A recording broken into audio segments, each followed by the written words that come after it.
Hello, everybody, and welcome back to another episode of Roger's Real-Time Talk Show. Today, we are continuing where we left off with our topic on socialism. We started out with the second, uh, the Second International, and we've made our way slowly down. We're now on the last part of about the SDF, I believe, and um, if you guys have any talking points, bring them up. We're going to do the same format as we've been doing, where I'll start off with my talking points. If you guys want to comment, we'll go around the table, and each person can ask or mention something, and I'll answer it or retaliate, whichever one it is, with our wild card over there, Bob Dub. She's the one that's been winning the whole freaking show. If this was a contest, she'd be like right on top. She's just on her game. I feel intimidated by being on the same chat with her, to be honest with you. She's a tiger.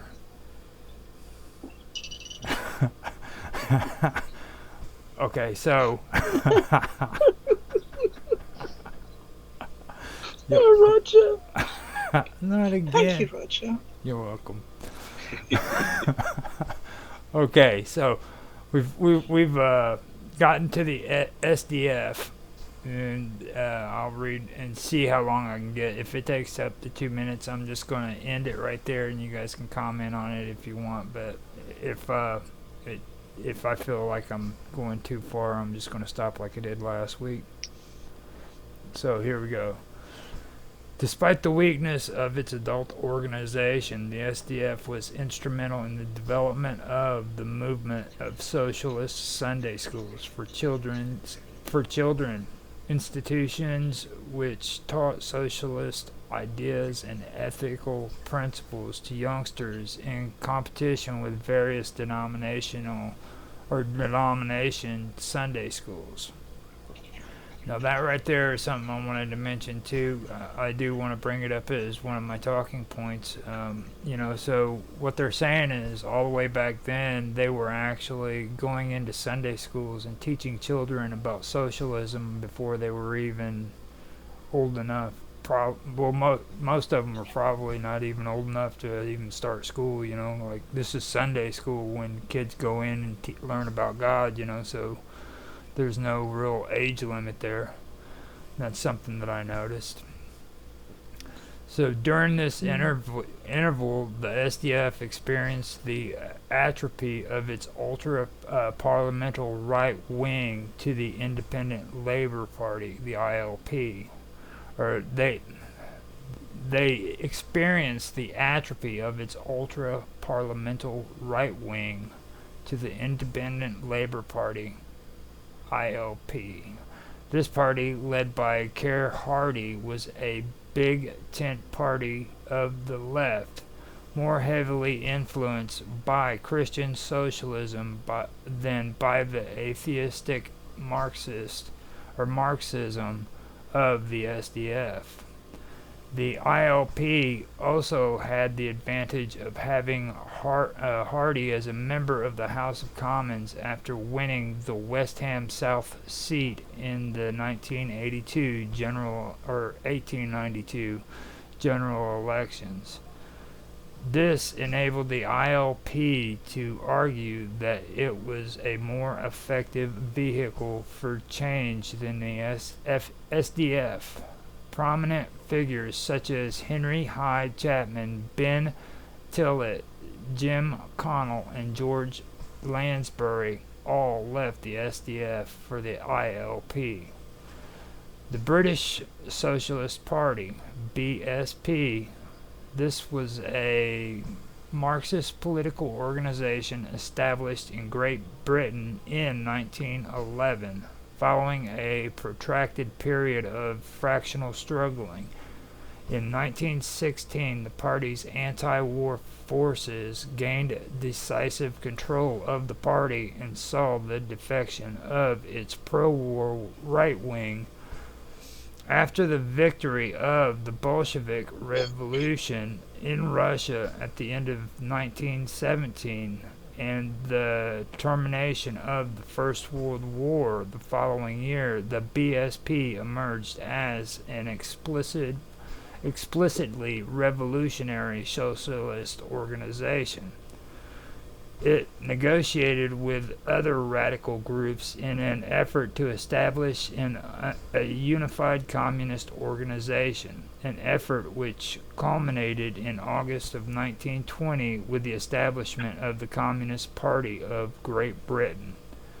The young organization, the Young Socialist League, was affiliated with the party. Now, right there, I wanted to point out too. If you notice what they're saying there, they're saying far right, they're saying left.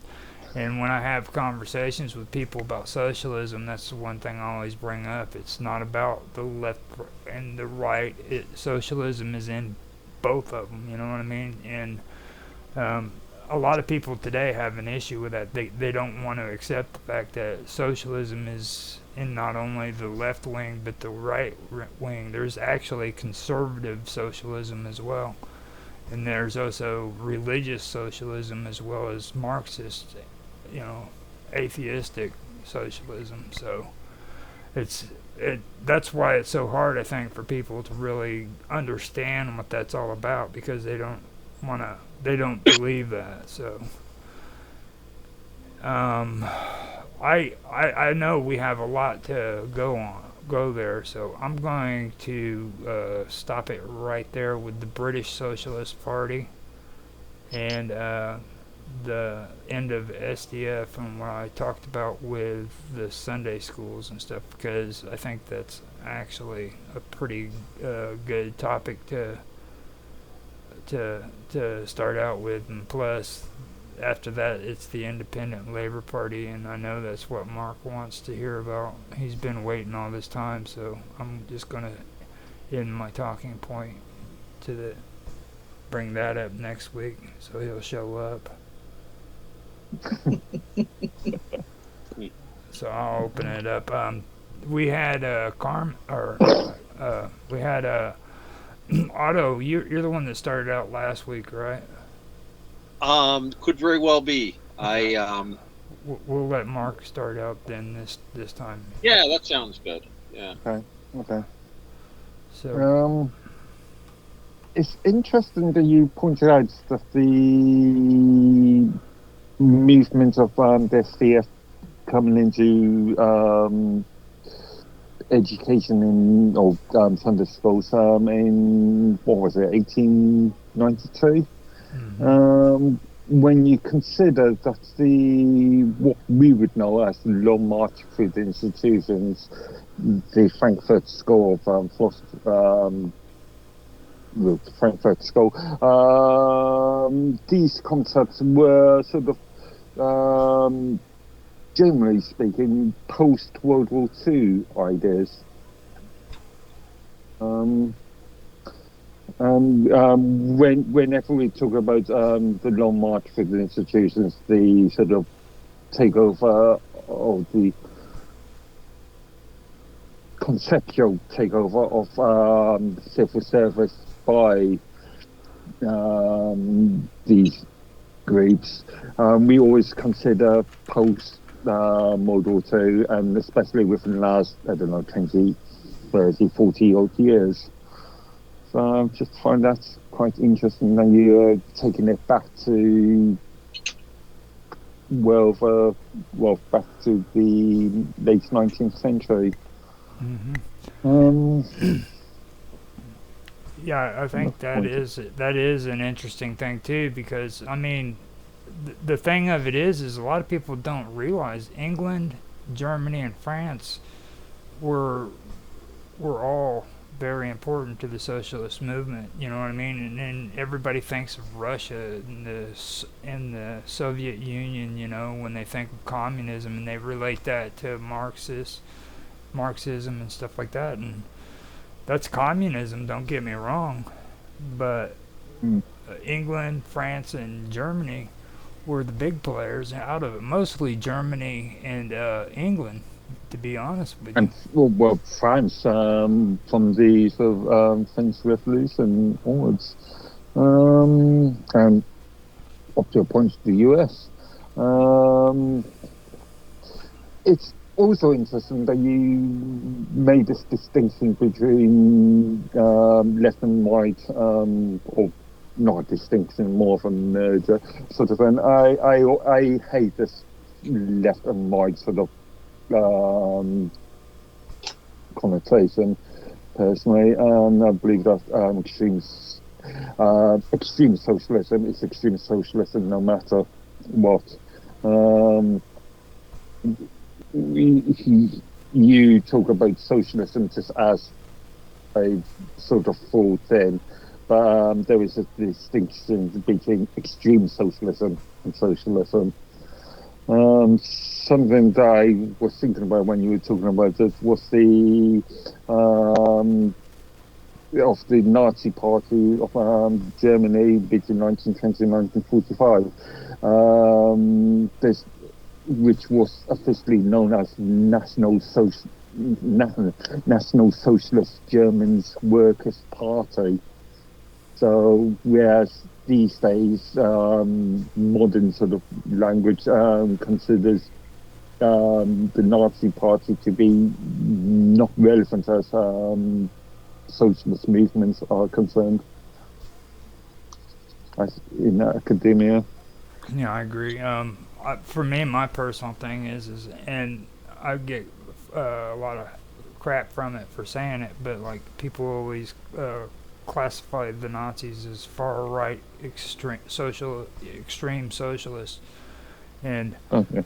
and for me, I mean, from what I've learned, especially when it comes to the bulk movement, and groups like that where they were conservative, but there were also other groups that were socialists within Germany that were brought into the Nazi Party as well, which were also very left wing. And I was talking to Bob Dove about this a while back, that it alarms me that in Germany they've got now, from what I heard from Vincent, they have a far left wing national socialist group in Germany, and that's exactly where I would place Hitler and the Third Reich. They would have been a far left national socialist group rather than a far right extreme. You know what I mean? Actually, I'm going to disagree with you on that. I always considered the term far left and far right to be related to the demographics. Far right, as far as I'm concerned, is national socialism, whereas far left or right-wing socialism is all about national socialism, and left-wing socialism is about a wider jurisdiction, worldwide sort of more of a globalist idea. Well, I've heard that, but the thing of it is I've never found any documentation that backs that up at all. None whatsoever. There is nothing that says National Socialist is a far right movement. I mean, in the socialist freaking documents, it just. Well, I mean, these days it's confusing because these terms are really overly used. I've been abused quite a lot, especially in academia. they lack nuance too. They lack a lot of nuance as well, which is something else I think you're pointing out. Mm-hmm. Yeah, indeed. But yeah, it's interesting to go think of the distinctions between the two sides of the same coin. Honestly. Exactly. So since I was already talking back with you, we better let Otto talk, because he's you can tell that his blood's boiling and he's ready to go. He's on fire. Well, National Socialism. Okay, well, I can talk about that quite a bit. The thing about National Socialism, and still holds a lot of interest and attention for people. if we look at the time and place, the way to understand these ideologies is to look at the time and place that they were designed to function in, and also what the people at the time and place were saying about them. Now, National Socialism is what I would call a third position, neither left nor right, but a third position, along with other ideas like distributionism, phalangism. This is an old tradition. Now, as far as how that actually worked out in the actual functioning of the party, this gets back to the that triple way of looking at things: the philosophical, the big picture, the theoretical side, and then how it actually practically is applied. So you got philosophical, theoretical, and practical.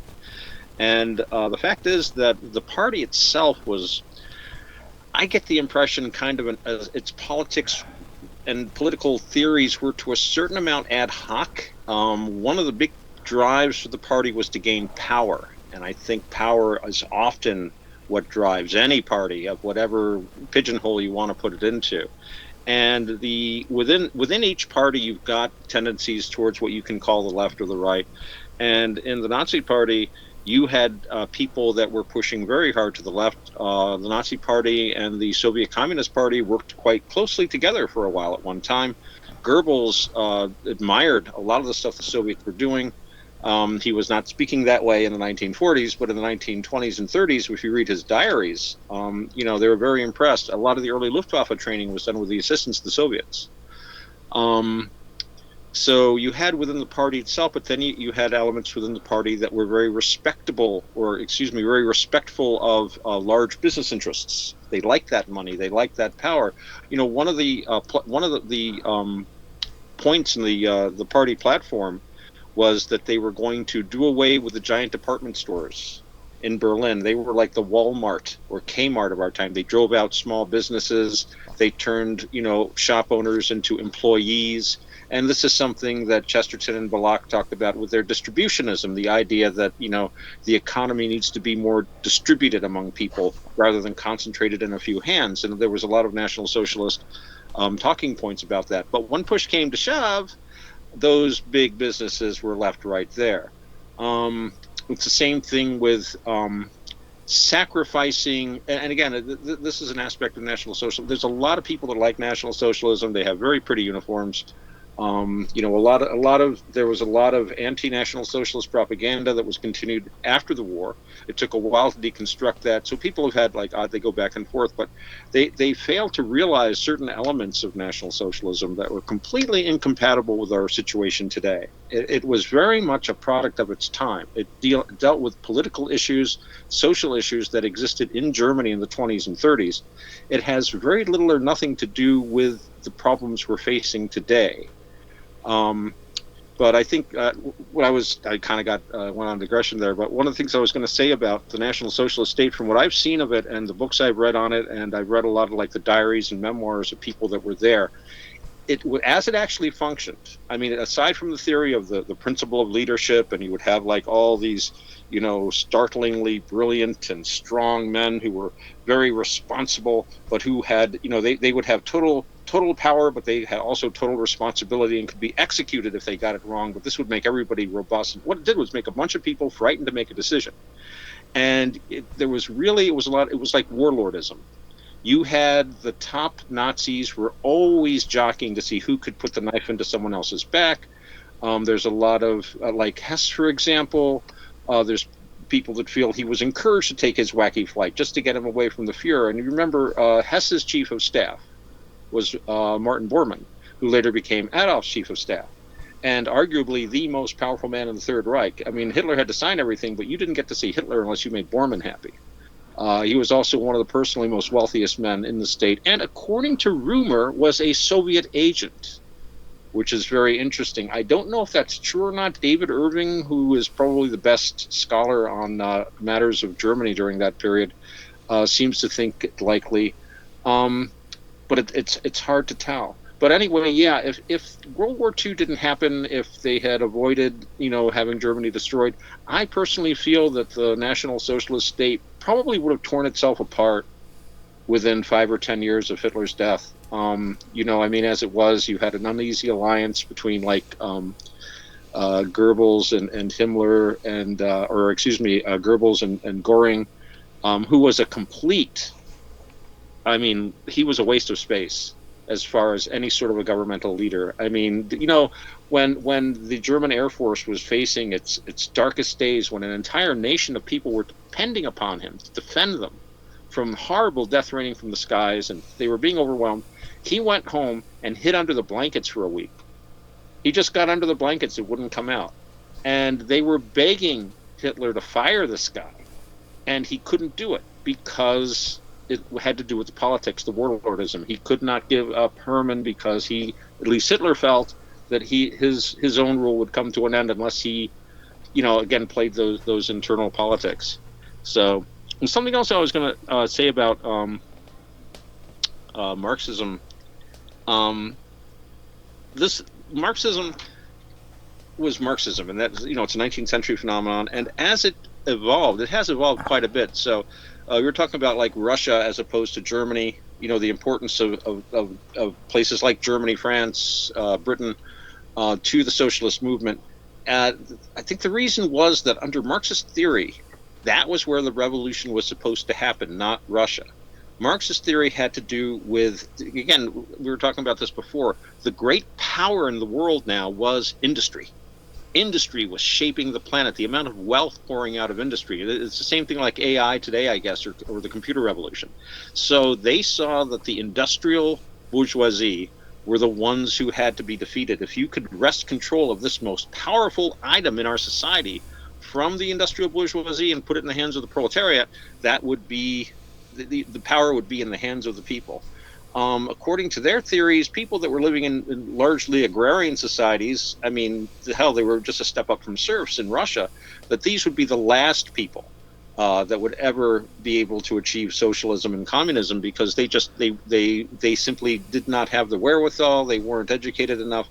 And I think really Marx was interested in power. He didn't really see much power in a bunch of farmers. He saw power, though, in being able to control a country's steel output, for example, with a sit-down strike. That people would listen to.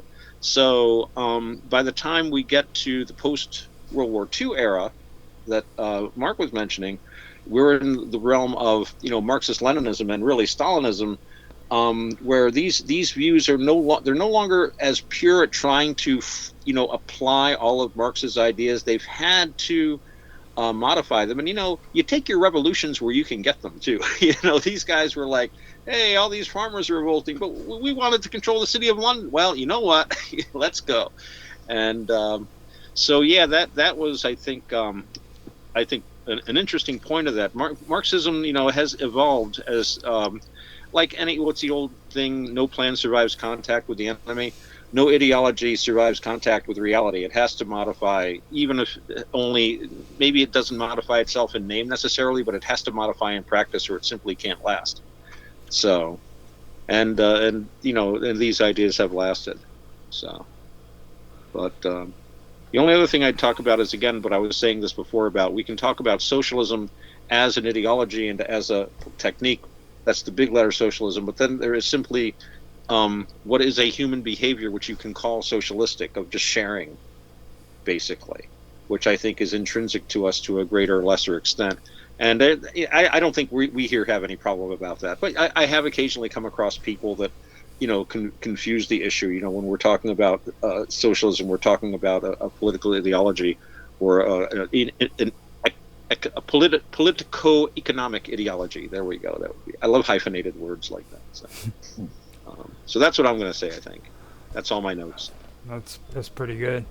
Now, coming back with what you were talking about, for me, I personally don't think that, like, socialism, National Socialism in particular, is over. I don't think that it was just done with and over with, because even if people don't realize that they're doing it, they're still behaving in the way that a lot of these social nationalists did. Like, if you pay attention to what's really going on with these conversations when it comes to politics, you'll start noticing that there was a lot of things that freaking people who were in the National Socialist Party did. Like, it was speak the language or go home. You know what I mean? That was one of their big tactics. They would intimidate foreigners in their country because they couldn't speak the same language they had. Another thing they did is they set up blocks against Germany so that they couldn't like trade with other countries and things like that. Czechoslovakia, I think, was the one that was behind all that, and that was a socialist party too. You know, then there's this border thing that you hear everybody talk about today. You know, and I brought it up last week, and I'll bring it up again. You know, I don't agree with it. I don't feel that I don't want open borders. Don't get me wrong. I'm not one of those open border fanatics.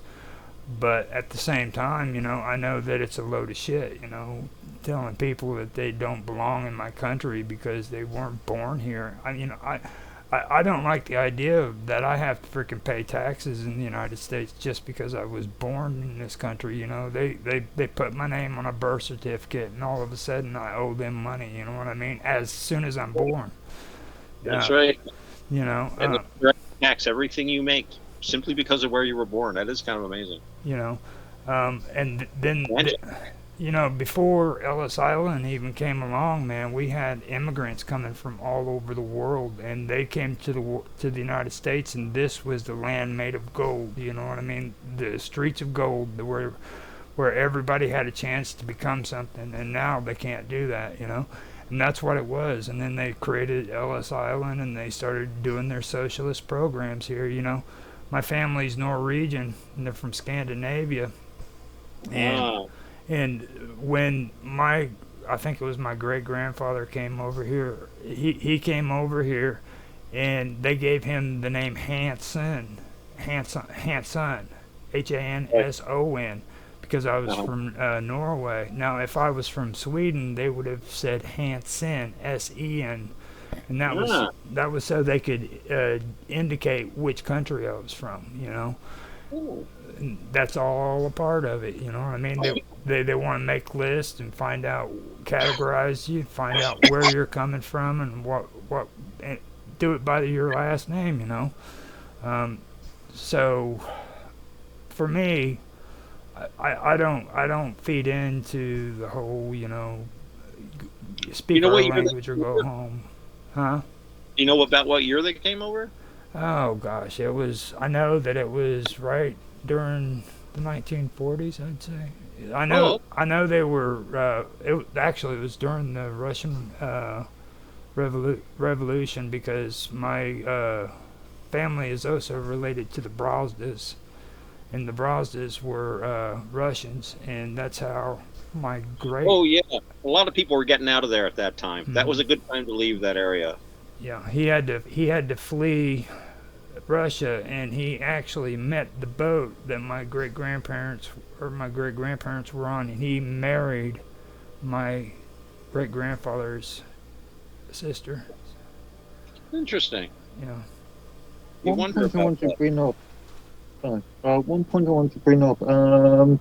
Whilst I recognise the culture in itself is a ever-evolving thing, it's worth remembering that America is a mismatch of different cultures. The US is a mismatch of different cultures, which has been developed over last 400 years or so.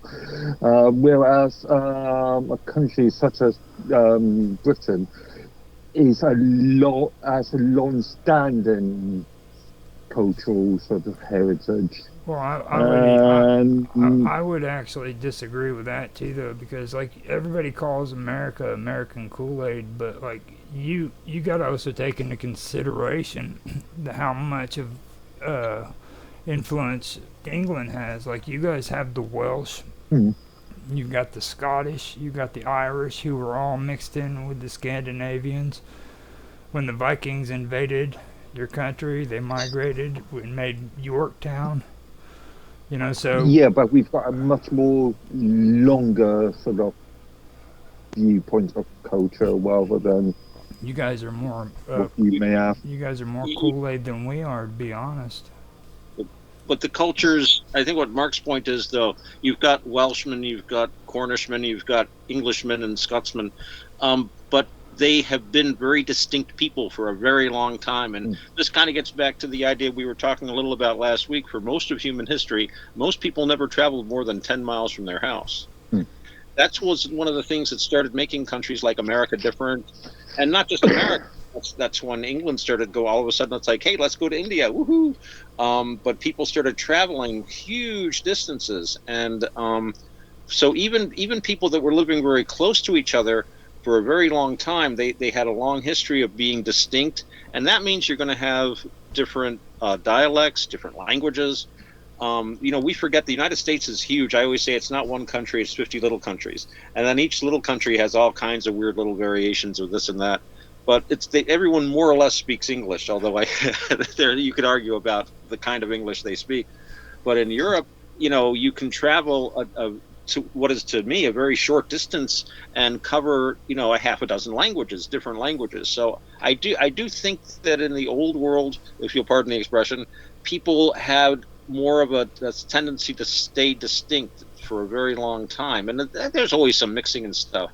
But somewhere in the U.S. where you get like, I'm thinking of like some of my family, you dump people from New York City from like, half a dozen different countries. And in my case, it was because a lot of my family were Roman Catholic. So they would marry other Catholics, but the Catholics might be from Central America, or they might be from Europe, or they might even be, I had a grandmother who was a Dutch Catholic. I have an aunt who's a Catholic from Central America. And, it was, they still had that unifying cultural thing of the religion that helped them connect, but they were from all over the place. You'd never get people living like 1,000 miles from each other, getting together. And even my grandparents, the one, his family had come from Europe and settled in Pennsylvania, then moved to New York. And on the other side, he met my grandmother, whose people had come over from Holland, like a generation or two before.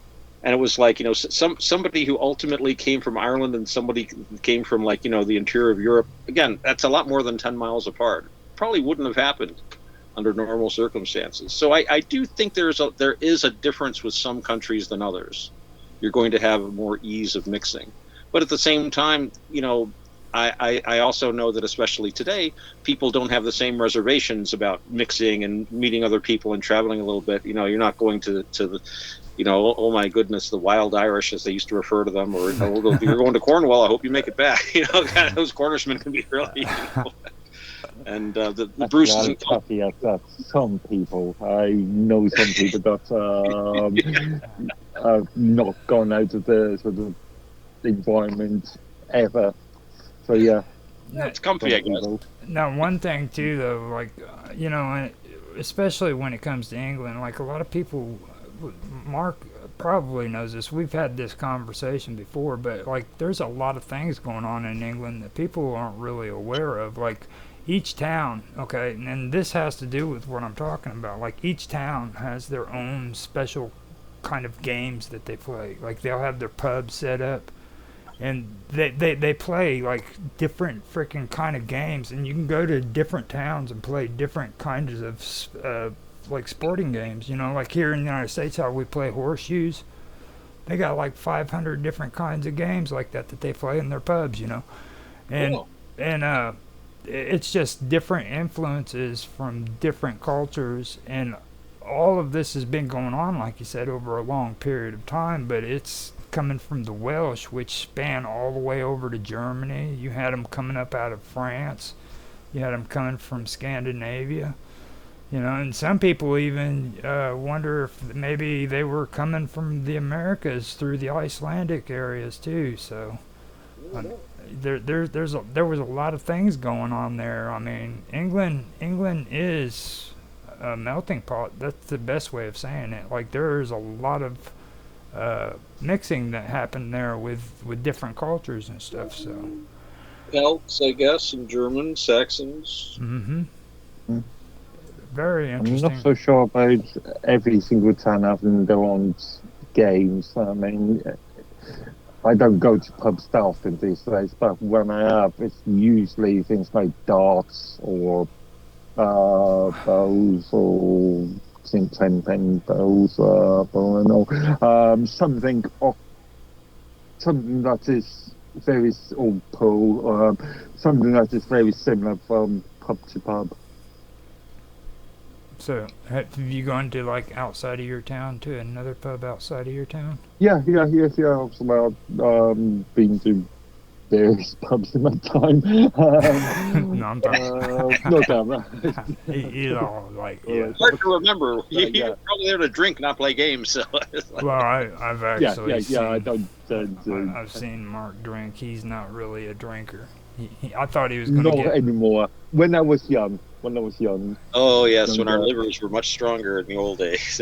yeah. He had like a. Oh my goodness. He had Well, like. you know, I have seen references to like special regional sports or games. Actually, PG Woodhouse wrote one of his wonderful stories about this regional game, and this guy goes to play, and he thinks it's something like what we would call soccer or football. It's like, oh no, not really. Goes back to the time of Henry VIII. It's between the two villages that hate each other. Haven't had a fatality since 1913 though, but there's usually a broken bone or two.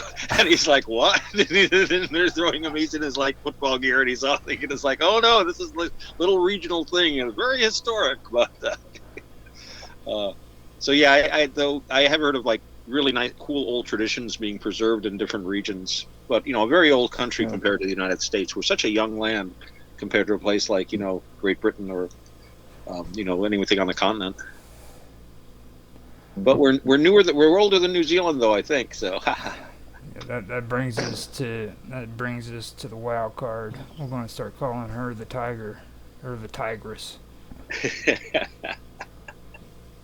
your turn, Bob Dub. Gotta unmute. Oh, there you go. Okay, did I unmute? Okay, so what's my question, Roger? There is no question. Just anything you want to add in, or if you got any talking points you want to bring up. That's the interesting thing that I've been thinking from your discussion. The thing that I've found that's sort of a parallel coming out of New Zealand was this last election that we had. The socialist government was voted out in favor of the capitalist government, shall we say, party.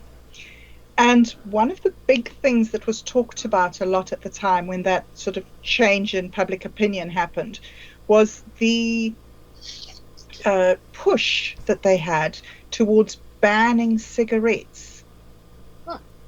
And it is very interesting that they drew the parallel between cigarettes being banned in Nazi Germany before the Second World War and the New Zealand Socialist Party wanting to ban cigarettes. I thought that was a really strange and interesting thing for the people to pick on as a sort of a talking point during the election. What have you heard of that? I thought that was my question. Do you know anything about that? Is that just a normal thing of socialism? Is that they just love to legislate? That kind of control of minutiae. we actually had this conversation last year. Me and Mark did, because what it is here in the United States, socialism snuck in on us, and a lot of the people in the United States aren't really aware of how it happened. Like when we get freaking a fine sitting on our door because of an ordinance saying that our grass is too long, that's a form of freaking socialism through regulation. Okay, when they turn around and they have the right to look at your yard and say your grass is too tall, you have to pay a fine. That's a form of socialism. Now I agree with freaking some things that need to be taken care of, but like turning around saying you need insurance on your car, okay, that's completely crossing the line. That's socialism. No matter how much they think how safe it is or how much it is, blah blah blah, that's still crossing the line on that. That's constitutionally illegal for them to do that. They turn around and after they did that, okay, you look back even, okay, they turn around and tell me that I have to have a license, and then I have to have a freaking license plate on my vehicle so that freaking I can drive on the streets. All right, That's my personal possessions. Now, they can do that on the streets. They can get away with that on the streets because that's public area, right? But when it comes to my private property, I can drive that car anywhere I want to, and they can't say nothing about it. Okay? Right. So when it comes to that, that's not socialism in that aspect. Now, like seat belts, when they turn around and tell me that I need to wear seat belts, freaking that right there, that's kind of touchy too. You know what I mean? I don't know if they're crossing the line there or not because you're driving down the road. It's just like with drunk driving. I believe that freaking people shouldn't be freaking drunk, period. There shouldn't be an ounce of alcohol in their system. You know what I mean? Zero tolerance. But they play this game where you can have certain amounts of alcohol in you. Who the hell is going to... I mean, if you think about it logically, why would you want anybody to get in a car if they even have freaking one drink? Oh, yeah. You know, that's just a logical way of thinking, but they play that game because they know if they can catch you on the streets with over that limit, they can get you there too. You know, it's all socialism. Well, that's the thing, though, and you point out, though, there's two aspects of this. One is trying to regulate you to force you to wear a seatbelt. If you don't want to wear a seatbelt, that's not going to hurt anyone but you. On the other hand, being drunk, that's a danger to society as a whole. And that's why we have, I think that's probably, if you're going to argue about why you would have a law like that, it's like, well, it's to protect other people. It's for the good of society. And this is where we get that whole struggle between the individual and society. And one of the problems with socialism, or, with a capital S, as an ideology, is that it aims to replace the family and the community in taking care of everyone. But to take care of everyone, you've got to know everything about everyone, and you've got to regulate everyone's behavior to an extent which a lot of kids today are used to. But I grew up in a much freer world, and I can see it because I remember what it was like to live 10, 20, 30, 40 years ago, 50 years ago. I remember how life was back then. And it was, it has not improved in many ways, at least as far as this regulation and bureaucracy and examining everything we do and tracking us constantly. The argument is always about, and the seatbelt, I think the argument probably goes something like, well, think of all the money that it costs society to treat you in the hospital if you injure yourself. And that's what they're doing with the anti-smoking stuff. And that gets back to Nazi Germany because, yes, Nazi Germany, everything that you see today with anti-smoking, anti-tobacco groups, all stem from Nazi Germany. That was the first Western country to do massive anti-smoking campaigns. It was centered around the fact that Adolf Hitler hated tobacco. He didn't like smoking, so he told German scientists, tell us what's wrong with tobacco. So German scientists, they had the top biochemists in the world at the time. They still got pretty damn good ones. And they're like, oh, geez, look at this, heart disease. Look at this, lung cancer, this and that and this and that. So that's all they needed. They took that and they banned smoking in public places, all the stuff that we're used to today. And this gets back to when I was talking earlier about these different states, third position, right, left, however you want to put it. The thing about the Nazi state that people often overlook is its basic philosophy that the individual was less important than the state. This is the basic philosophy. If you read the same thing, and this stems from, Hitler leaned a lot on Mussolini. And if you read Mussolini, one of the things that there's actually, it's in the public domain, he wrote an article often quoted for the Encyclopedia Italiana. I guess they were trying to compete with Britannica. I've never heard of the Encyclopedia Italiana since. But he points out in when he's writing and describing fascism, and of course all these wonderful things about, ecology and art and aesthetics and a strong nation and this and that, but it's made clear throughout that the individual is meaningless. Indeed, the individual can only attain true self-actualization as an individual by subsuming himself into the state, into the society. And this is part and parcel with this kind of micro-management. And you've probably heard in Nazi Germany, the communities were all organized down to blocks, block leaders, like we'd have a city block. And you'd have a Nazi party official whose job was, one of them was to make sure everybody was listening to the Führer's speech on Saturday night. So he'd go past all the houses and all the apartment buildings and make sure the Führer's speech was on. There weren't any, beefsteak Nazis, brown on the outside but pink on the inside. So that's what they called them, beefsteak Nazis. So what people would tend to do was they would push the radios near the door so that the block leader could hear. I mean, it just fostered this whole culture of hypocrisy, you know. But that's what happens when you've got that basic philosophy of the individual being subordinate to the state. And you know, I stand on the other side of this. This is where all these things, all these wonderful things, fall down. If part and parcel of it is destroying the individual for the sake of the group, well, A, who defines the group, and B, there's always somebody there who's, you know, doing well. You know, that's think of, you know, Fidel Castro, who, you know, wonderful revolutionary, and I'm sure had his heart in the right place, but is a very wealthy guy. His children live the life of, like, you know, incredibly wealthy drunks on the, you know, in the Mediterranean. The, you know, just it's not very socialistic. You know, you'd think the kids would be there, you know, volunteering in a clinic or something, or, you know, helping build houses in Africa or something like that. No, they're on the Riviera just getting a tan. And that's often what happens with these. Well, we're putting the group first. There's always somebody in the group that's more equal than others. It's terrible but true. Terrible but true. I wish it weren't. I really do. Now, Well, before, a cynic is a disappointed optimist. yeah. That's Now, me. now, before we go on to you, Mark, we want to see if Bob Dub wants to answer. You got a response? Okay, I do. I have a response in the form of a question for you, Roger, and Mark as well. What do you think about the individual and the state? Do you think that the individual is more important than the group? Me? No, she was asking me and Mark. Yeah, Right? yeah. Because I think I pretty much said that. Yeah. Yes, yes, you said that. I was just wondering what the other guys, if they agreed. Oh, right. Yeah. Okay, yeah, so thanks. since I already made my response and everything, I'm gonna let Mark take this, and then I'll follow up if you guys want me to. It's up to you. Go ahead, Mark. Depends on it depends on the aspects, really. Roger was talking about driving licenses and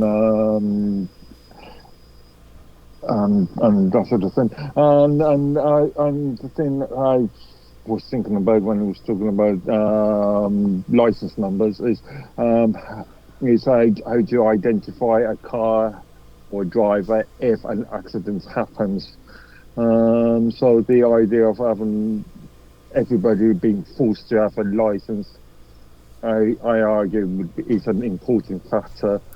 When it came to things like Otto's smoking analogy, that's an interesting one because in the UK, cigarettes are taxed at something like 60% or something, and a lot of that goes back to the NHS, the National Health Service, which is a national health service, and arguably, or well, in fact, the NHS, no, the state makes more money out of taxes on things like cigarettes compared to the sort of aiding smokers in or curing smoking-related diseases. So when it comes to the sort of concept of, I'm in favour of free and open markets. So I'm in favour of people taking responsibility for themselves, but occasionally it is necessary to create regulations to make sure that the state is protecting the individual. Again, it depends on the severity of the protection. All right. So, which do you think when it comes to the individual and the greater good? Pretty good. Yeah, which do you find more important? Again, this is the individual preferably, but if it's a if you need a mechanism to protect everybody, again, it's just down to severity. It's both can coexist at the same time, I think. All right. Well, for me, I've already said that plenty of times. I think the individual is more important, and there are situations where we do have to have people worrying about the group as a whole. And when I say a group as a whole, I'm talking about government and our government. But that shouldn't be more important than the individual and the individual's rights. You know what I mean? The greater good basically means that you're going to sacrifice for the greater good. Well, what's the greater good? You know what I mean? Everybody says the greater good, but well, what is it? What is the greater good? How many people have to die for the frickin' greater good? And a lot of people do die because of that, because frickin' they think that you can just sacrifice any individuals you need as long as this amount of people frickin' survive. So they're counting who's going to die ahead of time. The World Health Organization has estimates of how many people are going to die from today 50 years from now to 50 years from now. You know what I mean? They're actually making freaking estimates on how many people worldwide are going to be dead. And that's just completely amazing, And you have to ask yourself, why are they doing that, Because they're thinking of the greater good, So, that's my stand on it. I'll never say that I believe in the greater good because, first of all, I've told you, Bob, but I don't know if I've told anybody else. I really don't like frickin' society. I frickin' think it sucks. I think that frickin' civilization is just completely frickin'. It causes more harm than anything else, and this goes all the way back to the beginning of history. You know what I mean? Everybody frickin' that were Sumerians frickin' gloated about how great their cities were. You know what I mean? And there was always that argument between which is more important. Was it nature or was it living a civilized civilization in a city with walls, And that's what it came down to.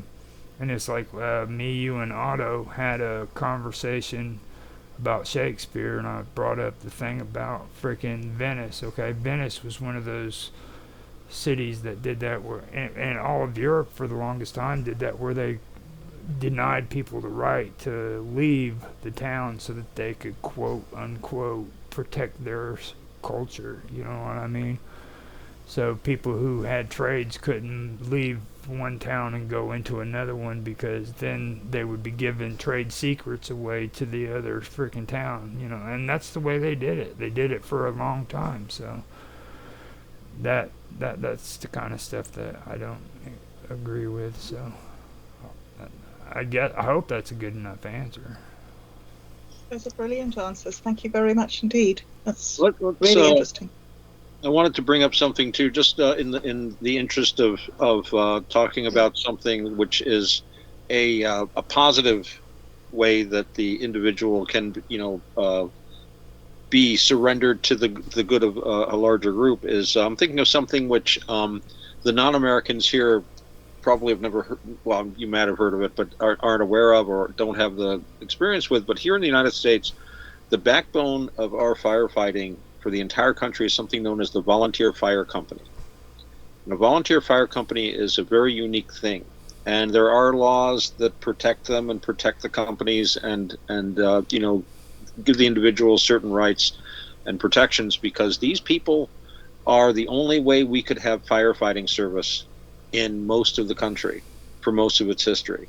It's just local people getting together, and they do their training together, and they provide all their own equipment and stuff like that. Nowadays, of course, there are grants and things, but it started off with just like the community chipping in. I think the community can act as a whole, but I think part of the way, and this is the way I look at it, there's that keyword volunteer fire company.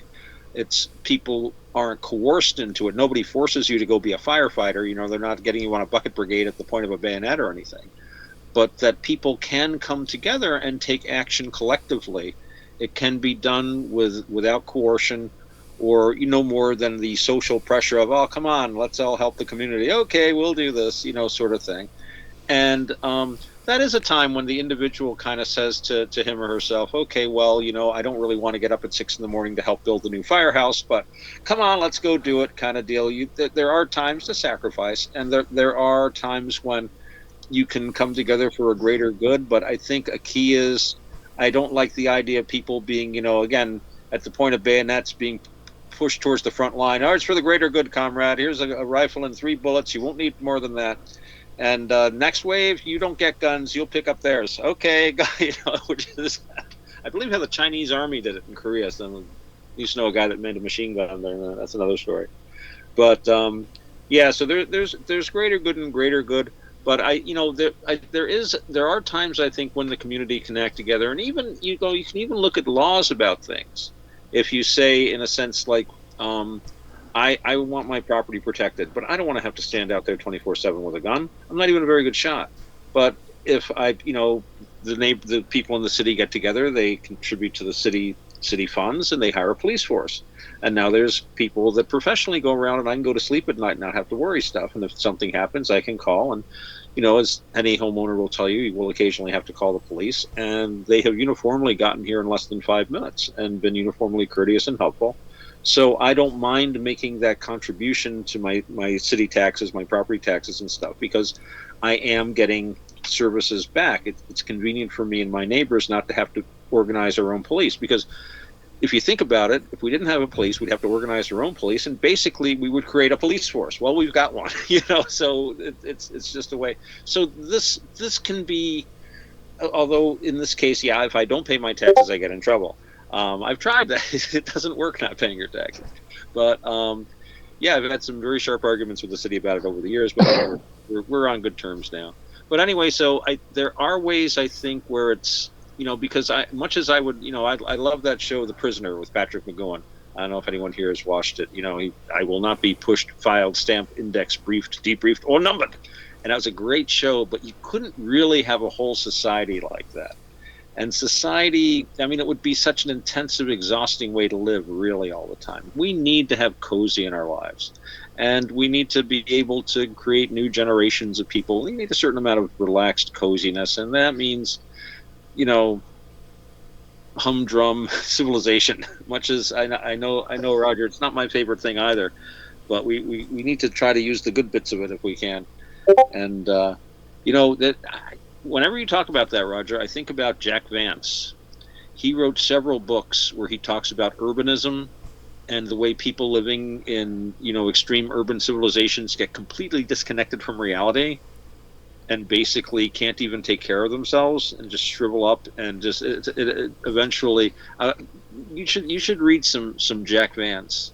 I think you'd get a kick out of him. Good book is The Gray Prince. I'll give it a shot. I also like the story of Buffalo Bill. I don't know if I told you guys about that one, but his story with his son. The reason why he actually came to admire the Indians, our Indians here in the United States, was because him and his wife had a agreement between where they should live. Buffalo Bill wanted to stay in the West, and she wanted to return east with their son. So eventually, he said, "Okay, take them and go back east." So she moves back east, and later on, he finds out that his son went back there and died because of an illness that you could contract because you live in the city. And back then they didn't have a cure for it, but today it's not really a big problem, just to say that. But Because of that, he started getting more into wanting to learn about nature and being out in the wild, and he started learning about the Indians, and he actually learned to respect them and everything, and that's why he ended up going down the path he did, because of that. So now, if you want to respond to me, Mark and Otto, go for it, Bob Dub. I think it's brilliant. I think it's so interesting getting to know what you think and dealing with this. And the thing that comes across to me so strongly is that it's something that you have to be actively involved in if you care about it, because things change and the environment changes and the balance between the individual and the group changes. And I was wondering, as you were talking, just to myself, I wonder what it is when, as an individual, you voluntarily join a group. I wonder what it is that we as humans want from our group. Because with all the things that we've been talking about with socialism and these different movements and these different attempts to bring these policies in and everything, it seems that they fail more often than they succeed.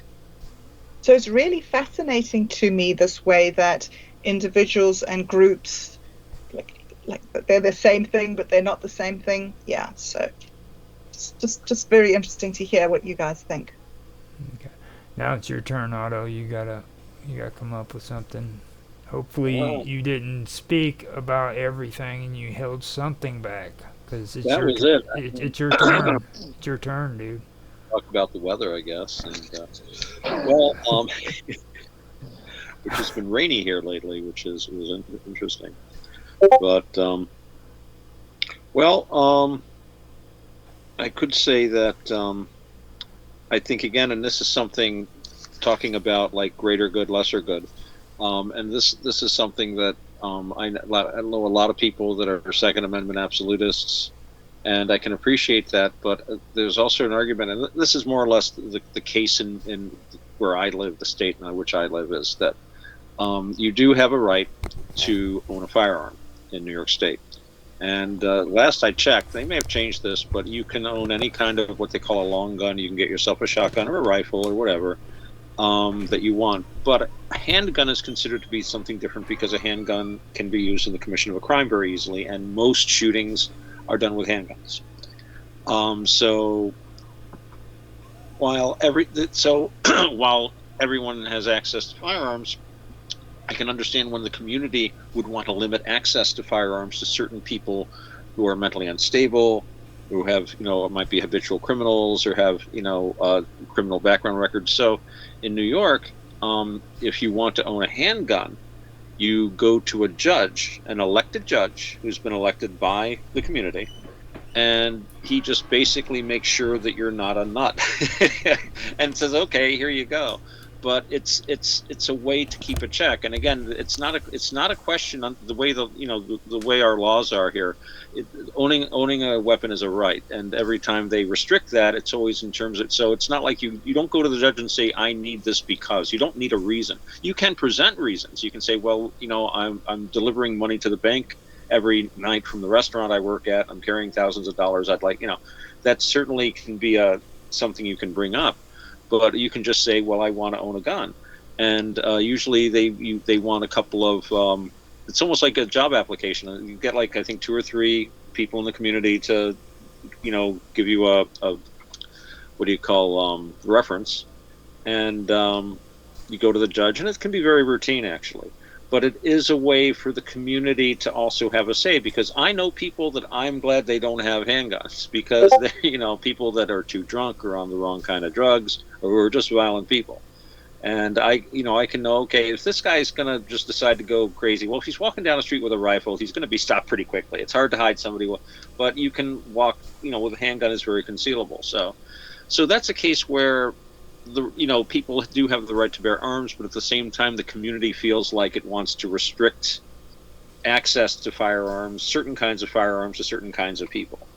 And so I kind of look at that as a way of people, because again, the judges are elected, And I've talked about this with other people. New York State has a reputation of being a very blue, which is odd because here that means left-wing state. But really, it's very, very red. The blue areas are like New York City, Albany, which is the state capital, and Buffalo, and probably like Utica or something. So it's all concentrated in the cities. The rest of this place is solid red, and in fact, we've sent Elise Stefanik, who was seen as one of President Trump's long shot VP picks. She's very red, and she's the incumbent, and she's been reelected here like crazy. Last election, they imported some Democrat from New York City, who's like mom and pop have like a vacation cabin up here, so that he could say he's from the district. And this the one, she's actually from Schuylerville. She's from around here. So they brought him up, and he was like, "Well, you got to vote for me because she likes Trump, and I'm good, and I'm a Democrat, and I'm a gay man. So if you don't vote for me, it's homophobia." And they pulled out all the stops, and he didn't really do that much better than anyone else that ran up against her. Maybe slightly better, but like we're talking a percentage point or two. So she's very solidly in. So you've got a very, very conservative, very red upstate area in New York. It's very interesting. And unfortunately, though, the governor is elected by direct vote, and so New York City basically elects the governor. So you always have pretty much a Democrat for a governor. And we have had some really good Democrat governors. Mario Cuomo was the last decent governor we had. That was the other Cuomo's dad. And he was a Democrat, but he was also very able to work across the aisle. He was a Democrat. He was also a Catholic, and I knew one of his bodyguards, actually. That's another story. But he was. I remember him making a statement about abortion, because New York State allows abortion, but at the same time he's supposed to be a Roman Catholic who's opposed to abortion. And they asked him, what about this abortion thing? He says, "I'm opposed to abortion." He says, "I'm a Roman Catholic." He says, "But I'm also the governor of the state of New York, and this is the law of the state, and I have to rule according to the law. I have to, this is not something I can do." And he had the courage to say things like that. He would say, "Look, I'm doing this, and I don't like it, but I'm going to do it," and they vote for him. I don't know if you could really get away with that today. Not sure, but yeah, he was a good politician, a good guy. And then we went through, I think, 4 or 5 governors, each one of which was removed by another political. One was bribery. One was, I think, got drunk and was touching somebody on a train. Then we had a governor who was blind and drunk and touching people on a train. It was confusing. Remember the time of 5 Caesars? We had like the time of 5 governors here in New York. It was very, very weird time. I think that was all I had to say. Offhand. Okay, so I guess it's my turn, and then we'll go to Mark, and then back around to Bob Dub. So we can do it that way. The first thing that I noticed that I wanted to mention that I kind of find familiar or kind of similar with New York and Illinois is what you were talking about with the gun laws. Like there's a couple of similarities there. For one thing, like you said, with New York, it's the same with Illinois. Illinois is a blue state. And the thing is that I found kind of odd is, and I've noticed it too when I listen to other people talking about blue states and red states, is a lot of these Democrat states have people in it who are really, really big gun rights activists. They're real big on guns, and you think that would be more in the conservative states, but it isn't. Here in Illinois, there's a huge gun rights movement going on right here in the states, but it's a Democrat anti-gun government. I mean, like they're the ones that don't approve of gun rights. And not even all Democrats, though, are against it. I saw something where it said something like 20 or 30% of Democrats actually do favor the Second Amendment. Same here. And they toe the party line. Yeah, same here. Democrats actually are gun owners, and and the thing of it is with me on guns, I I agree with it. I agree that freaking every person should have a gun, you know. And one thing I always keep forgetting to mention every time I say that is I'm not a gun owner. I haven't owned a gun freaking at all in my life. I used to have a gun, but that was back when I was shifty and holding other people's shit. You know what I mean? So I have technically it wasn't my gun. You know what I mean? But so. the only time I've owned guns is when I've lived out in the country. I haven't owned a gun probably in almost 30 years, but when I lived out on actually it was like in the middle of a cabbage farm. I had like a quarter of an acre in the middle of a cabbage farm. That's another story. But I'd had one neighbor who'd had a dog killed by wild dogs, and there had been a bear attack. So I had a couple of guns in the house. You know, I had a rifle and a shotgun. But that's, you know, I'm not a hunter. I'm not particularly fond of target shooting. I always said, you know, I once had a job where I had to be armed. That's another story. And I said, you know, I'm not really a very good shot, so I just want something that just like no matter where I hit with it, it'll stay hit because I'm not going to hit very well. So I had a 12 gauge shotgun with, you know, double aught buckshot, and I told people, like, if I ever have to use this thing, just hit the floor because I'm just going to aim in the general direction. I am not a good shot, but no, I never really liked guns a whole lot. I'm not scared of them, and I've owned them at times when I thought it was necessary, but I've never really felt like I needed a gun here where I live.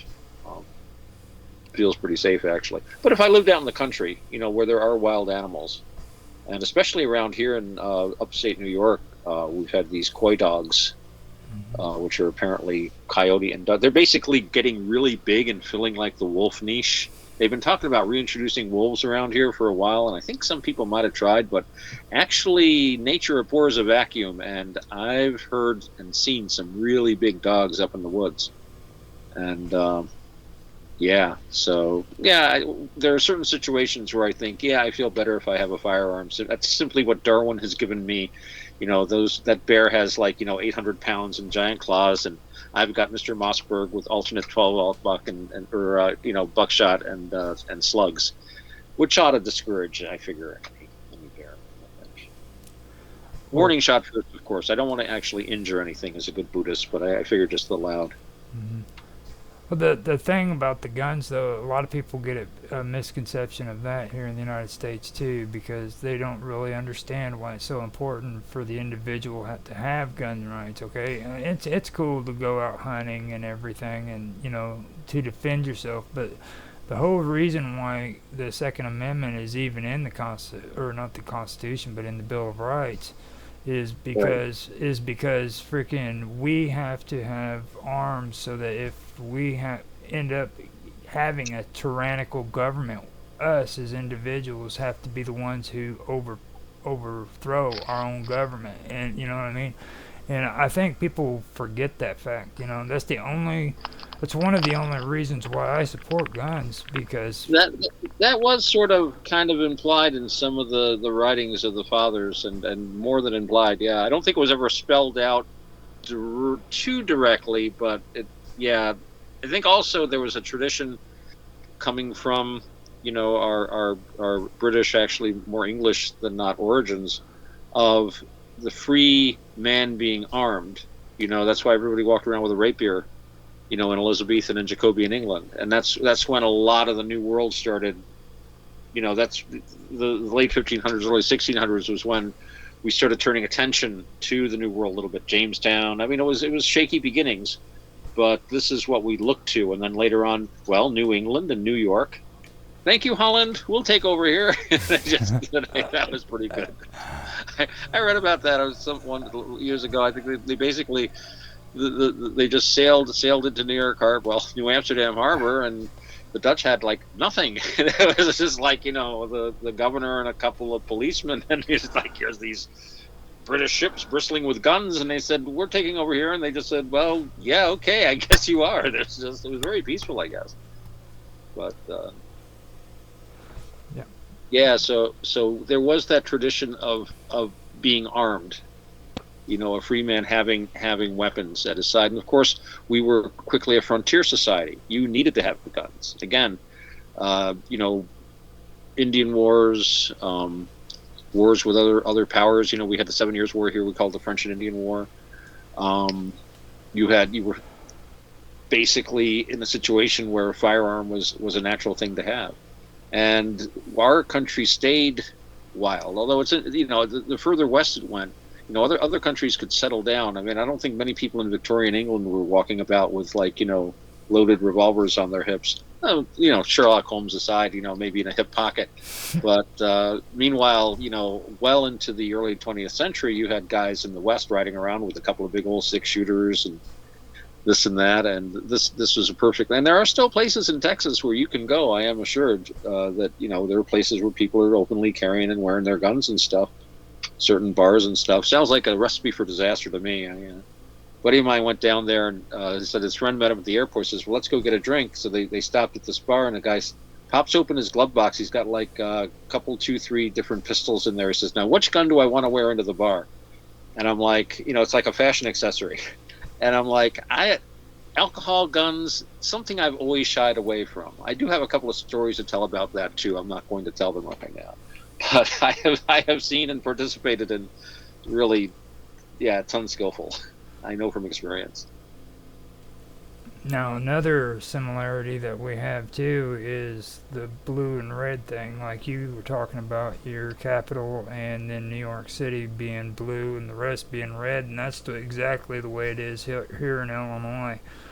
Wow. Chicago is set up the same way, and it seems like all the power is drawn into Chicago, and the rest of the state has to obey what Chicago wants. So it doesn't matter what we think in Illinois, as long as Chicago agrees with us, we get our way. But if they don't, then we don't get nothing. It's actually gotten to the point in the last 100 years where, well, I'd say 50 years more than that, where they've actually seriously been thinking about Southern Illinois has thought about wanting to become their own state because of it. They talk about it all the time.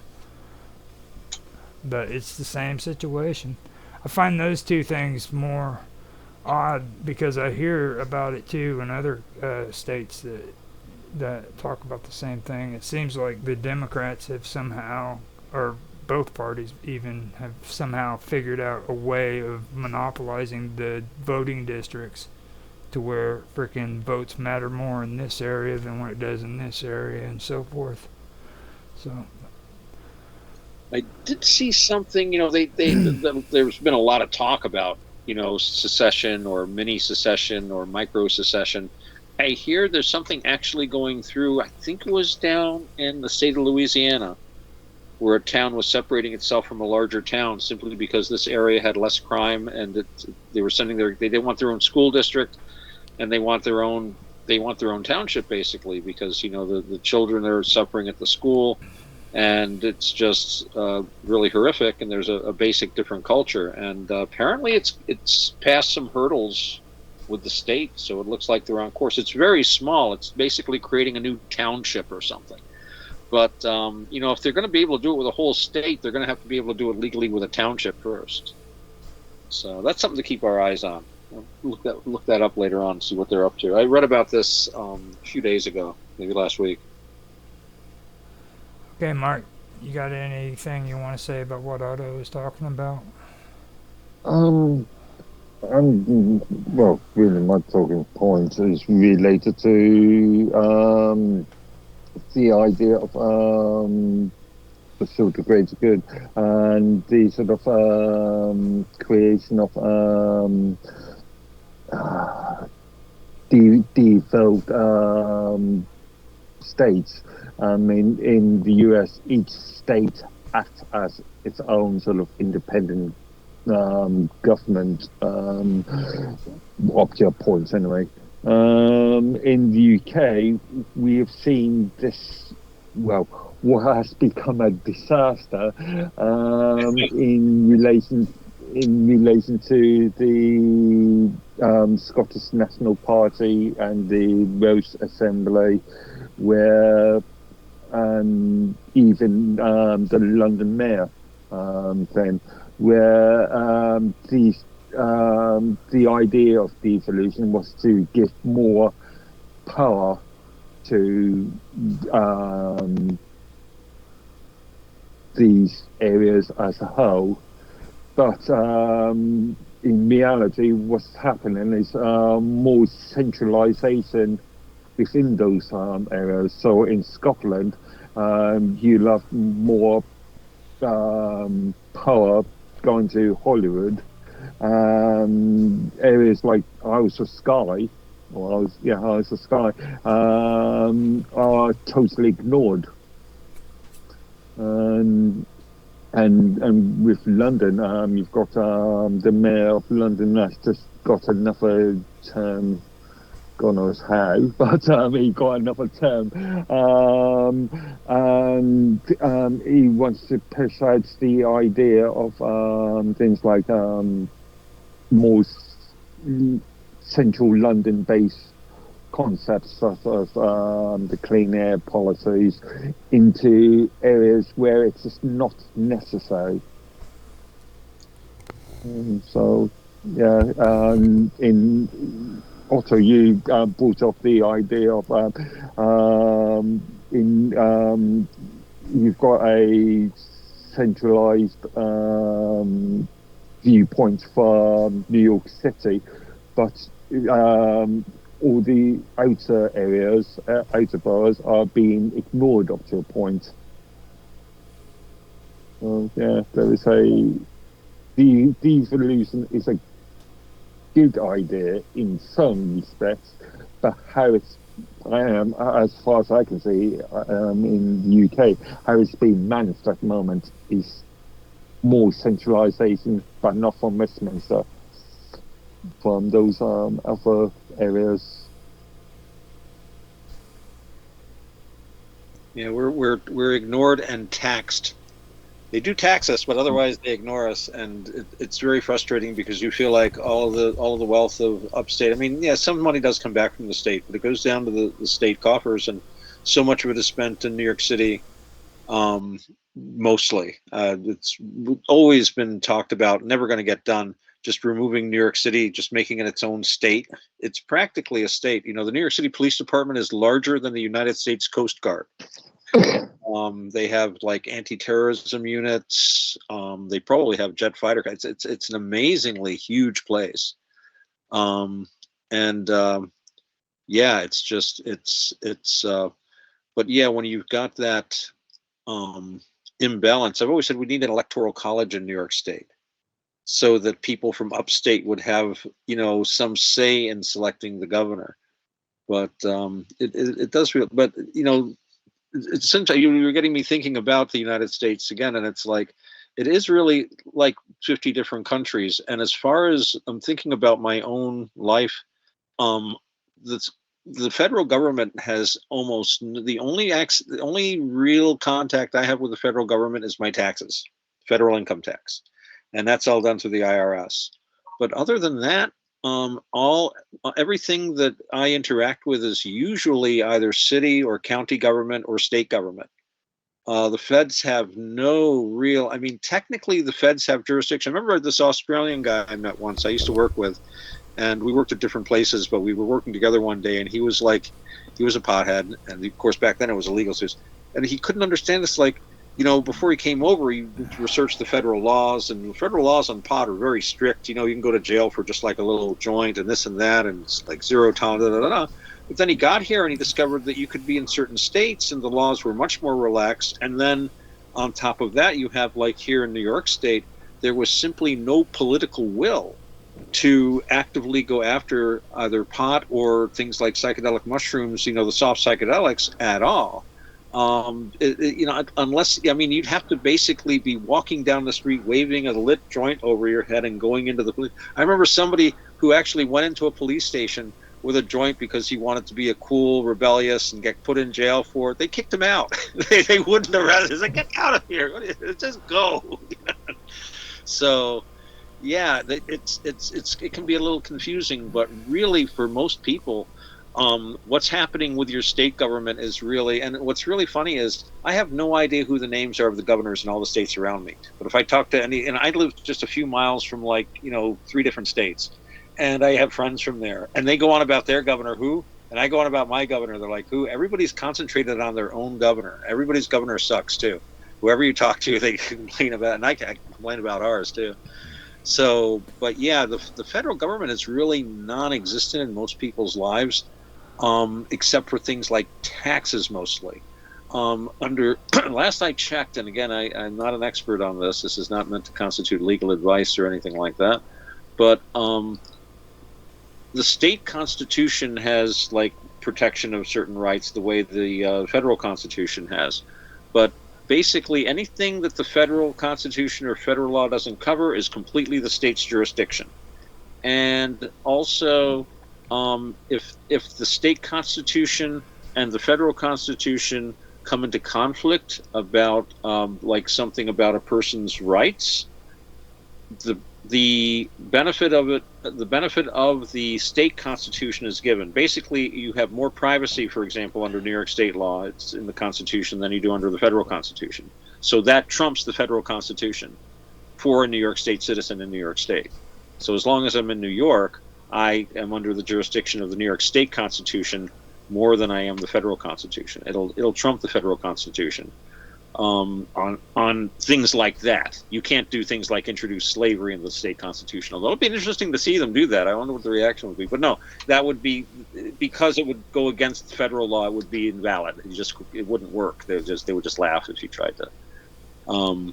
So yeah. So but it's interesting. The federal government isn't really a factor in your life for the most part, except for things like taxes or regulations that, I mean, even like seatbelt laws, we were talking about seatbelt laws.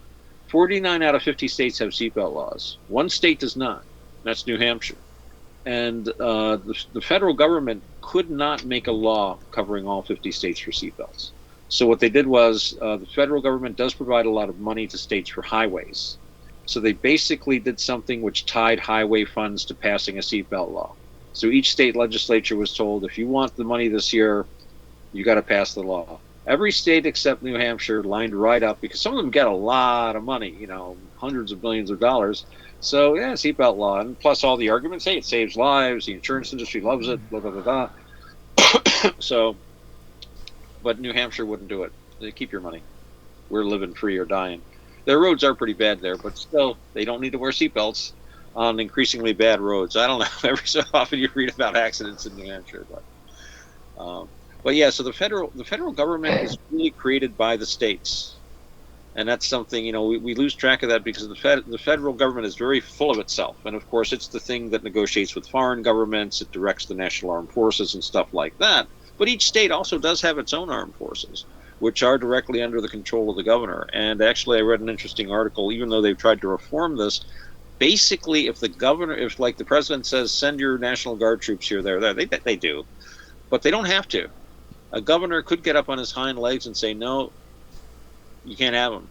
So each state does have a reserve military force, and they're usually equipped about as well as cognate forces, especially nowadays where they rotate them throughout into foreign service all the time. That was never the case. National Guard troops only operated in their own state 99% of the time, and it was usually disaster relief, occasionally riots and stuff. Didn't have bad riots back then. They would just shoot one or two rioters, and then the riots would magically stop. It was amazing what men with bayonets and M1 carbines will do about things like that. But what was the old saying? The velvet hand, but inside the iron fist. But so yeah, the states create the federal government. The federal government doesn't create the states. Ultimately, the state, even though the federal government has authority over interstate commerce and has an overriding kind of control of things, it derives its power from the states. So there's certain things that it can and can't do. It's really, really weird. But as an American, I'm more of a New Yorker than anything else. And my life, everything about it, of course, I've lived in New York State most of my life. I've lived in other states too. But for anyone in America, your state government is going to be a lot closer. That's really what you're going to be thinking about. And even more, your county government and your like in my case, city government, or who you're going to be really interacting with. The Fed, I never see a Fed. There's a federal building down in Albany, I think. That's the closest of any, And there are all kinds of, as I was explaining to my Australian friends, like, I say, technically, okay, a federal officer could arrest you for, having a joint in a jurisdiction like New York where they wouldn't care and where it's not on the books. But he'd have to they would spend thousands of dollars to get this guy from Albany or from DC or something to come to get you, some guy with a joint. And they'd have to be working with the local law enforcement. They have to call them and tell them what's going on. And they're not going to like it because it's, and then, the federal prosecutor has to figure that, it's worthwhile sending it's basically, it's not going to happen. They're not going to send an FBI agent to arrest some guy with a joint. They can't enforce federal laws. And it's considered bad form. I don't think that the New York State Police or the county sheriffs would like FBI agents coming and writing traffic tickets. I think they'd be able to, but it would just be, you don't step on people's toes like that. So. Okay, you wanna give us your feedback, Bob Dub? Okay, sure. Roger, there's been two things that I've been thinking of. I grew up with guns. We were in a war. We had an FN and a Sten gun and a sawn-off, and there wasn't even a discussion. You lived or you died, and that was necessary. So I've never thought about life. I never thought about life without guns until I came to New Zealand. So that's quite interesting for me. But the main argument that seems to be about guns at the moment is what you mentioned earlier. Was it you, Otto, who said that the main reason to have guns is against a tyrannical government? I just can't see this argument. I cannot see this argument. For me, we have guns because they're fun. But you're not fighting your government. Oh, Roger, you said that. Okay, sorry. So I agreed with the thing is, okay. Well, everybody seems to agree with it. But for me, it's who are you going to be fighting? You're not going to be fighting your government. You're going to be fighting your government's army. So if you think that a ragtag bunch of civilians can outshoot the drones and the tanks, I don't understand that. Anyway, so that's just my thing. I reckon you're allowed to have guns because you're allowed to have guns, and overthrowing anything is I don't get that. You gotta. That was my one comment. You gotta understand that that's how we beat the English. And I don't think it's about overthrowing as much as protecting. I don't know anyone that owns a gun because they want to overthrow anything, but I do know people that are really worried about what's going on in the world. And another factor is, and I think this is very true, a lot of Americans own a lot of guns. That makes the government think twice before trying to round people up and put them in camps. It's not meant to be used. It's a deterrent, I think. And yes, in 1700s, a long rifle was the equivalent of the best technology possible. Yes, now they have planes and tanks and missiles. If they bring that against you, you're doomed anyway. But go down fighting, by God. Go down fighting. By all accounts, English should have won that revolution. Sorry. By all accounts, the English should have won that war. It was only tactics and great soldiers and poor equipment that won the Civil War between us and England. That was it. Well, also I think that by that stage we had stopped painting ourselves blue. I reckon if we were still painting ourselves blue, we would have taken you. But that had stopped. And I think that this is my argument, I think, is that the guys who were fighting the Americans actually were thinking, good on you, Americans, go for it, go for freedom, have your life. Why would those people be committed to the war? The people who win the war are the soldiers. And if the soldier's heart isn't in it, then you've got a chance against those soldiers. So for me, if there was to come up a situation where people needed to go against the government, I would want to know where my soldiers stood with that. Are you guys wanting a coup? Do you generals want to overthrow this? Because, I don't know, it just doesn't make sense to me that the untrained people of the country have got more of a chance. And yes, I've heard the thing about the deterrent too. But if you are a tyrannical government, and if you are going to be tyrannical, you are going to send in your mosquito drones with poisons and nerve gases and your tanks. You're not going to send a little brigade to march through your town for a show of force, rah-de-rah-de-rah. If you're tyrannical, you're actually really evil. So I think the argument is, I don't think that there is an argument. I think that's the problem. I think that you either believe this way or you believe that way. And justifying yourself either way is merely justifying yourself either way. But, that's kind of my anarchism showing through there. Well, But the other point I'd like to make, okay, sorry, Otto, carry on. Oh, well, I was going to point out that, it's on record of police agencies hesitating to get into certain situations because they know that the people involved are armed. Having a large armed populace, I don't think there are absolutes of evil. I think any tyrant is going to, even the most, what Hitler spent a lot of his time doing? Worrying about public opinion. That was the Gestapo's main job. They weren't going around like looking for Russian spies. They were very, very carefully trying to figure out what German people were thinking about and about what Hitler was doing. And he didn't go to war production until like 1944, 43, 44, when it was way too late to do anything to save the German war machine. He did that because he was afraid of the people. He was afraid that if the women couldn't get nylons and chocolate, that the people would riot and turn against him. He refused to come out when the bombings got really bad. Goebbels, he was out there every time. Goebbels was the hero of the Reich at the end. Again, people don't know much about this. He was one of the leaders of the civil defense. And at that time, the air belonged to the Allied bombers. And they were using napalm, and they were using things people had never seen before. And Goebbels would get out there right after a bombing, talk to people. The party hierarchy took over. And you didn't pull your weight, you were shot. And they got those guys out there building air raid shelters, doing stuff. But Hitler wouldn't go out. He was scared of the people. He's like, no, they'll turn on me. And Goebbels is like, no, they want to talk to you. They want to see us out there. He understood propaganda. He called this the ultimate, he thought propaganda and real life were the same thing. He kind of lived it by the end of his life. He's a weird guy. But,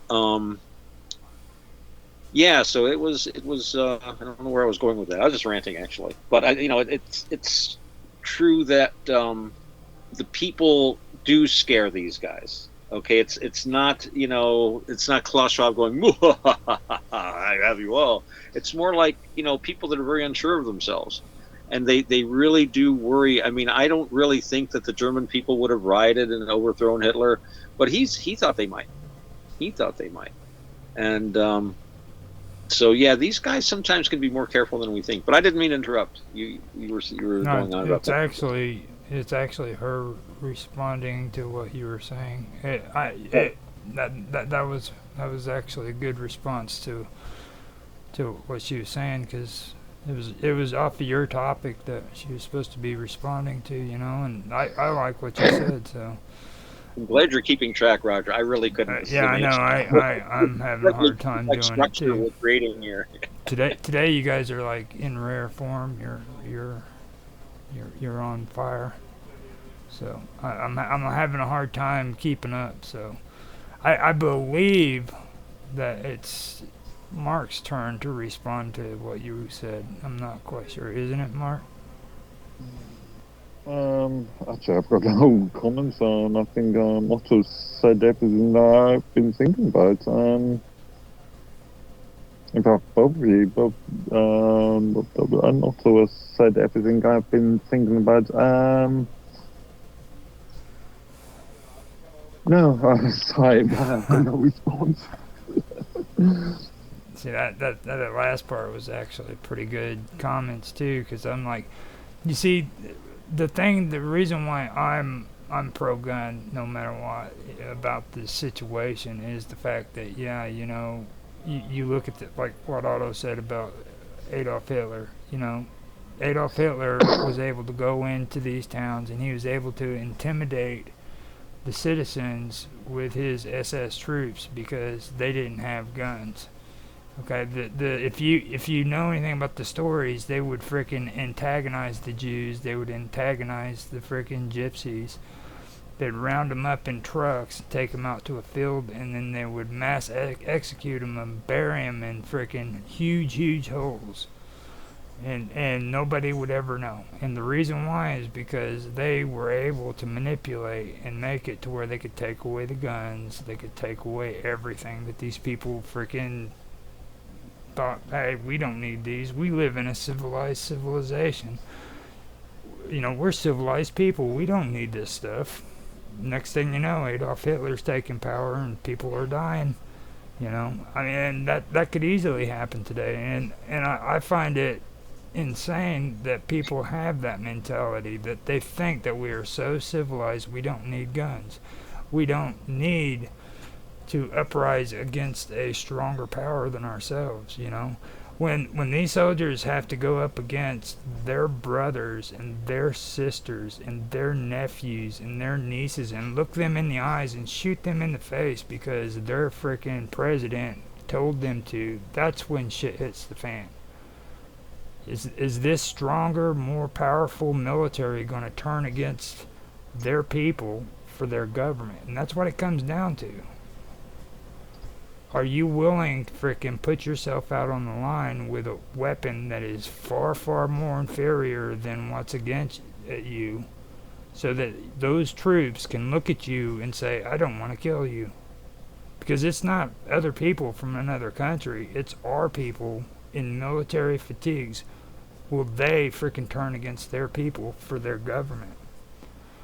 You know, that's the thing you got to think of too. Well, you know, also, Roger, you know, the Jews on October the 7th were all disarmed.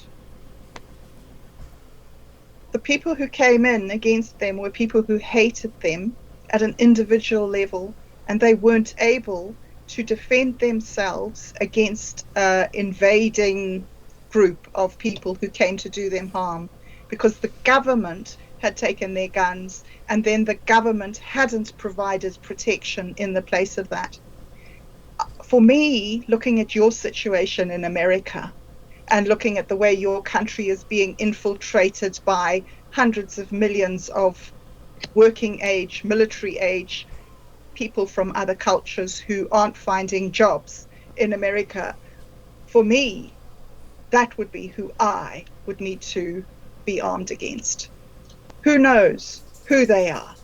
There's no documentation, there's no background checks. Who knows what's happening? I mean, the government is complicit in it with their incompetence. Who's going to do the shooting at you? And who do you really have to protect yourself against? Sorry, I don't even know if it was my... The scary part is take a look at the video footage from our last two presidents when they made it into office, okay? The first one was a bunch of people freaking standing in the middle of Washington, D.C., attacking freaking conservatives because they believed in Trump. Those were the liberals. Then the second time was when freaking a bunch of conservatives were freaking standing outside of freaking I believe it was Congress. They and raiding into Congress, you know, and rioting. Then these I'm not gonna call them freaking what the government calls them, because I know it's not freaking what they are their riots. Okay, this is what I call them. They're riots. I'm not going to say that these were people that were freaking doing something tyrannical against, or not tyrannical, but, you know, against the government or anything, because I don't believe that. But what I believe is the aggression is getting so big that freaking people aren't recognizing that. These are our people that are doing that, and there's a reason for it. There's a growing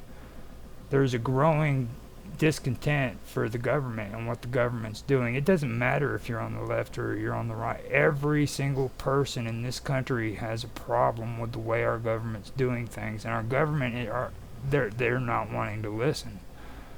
Okay? And the reason why they're not wanting to listen is because there's big money in government now. There's big money. People are getting payoffs, you know, and that's what it comes down to. They want the money and they don't care about the people. And That's what I personally feel, that there's going to be something to take place in this country, and it's not going to be good. Well, something's taking place in the whole world. I mean, Yeah. look at the Middle East and Eastern Europe. It's just rampant violence. And we don't have, like, when we had violence back in the sort of the 70s, and back in those days before the fall of the Berlin Wall, anytime any little group of individuals picked up their guns and started making trouble, world leaders would stand up all over the world and demand peace talks and negotiations and a return to the status quo. Where are they? Where are those people? Why is there no call for peace? That to me is like some global virus that's just, yeah, I don't think that it's only you that are at danger. I look around New Zealand and I wonder if we're safe here, if we're safe anywhere. There is no safety anywhere. Sorry, a couple of points. There's a recent theory I've heard about, in which is suggested that the migration or the immigration issues in the UK is brought about by the UN. These individuals will be being sponsored by the UN. They are tomorrow's blue elements to enforce laws if anything goes extremely wrong. Another point, I don't personally subscribe to that point idea myself, but it's an interesting argument nevertheless. Another point is, sure, you can arm a nation, you can arm a territory, you can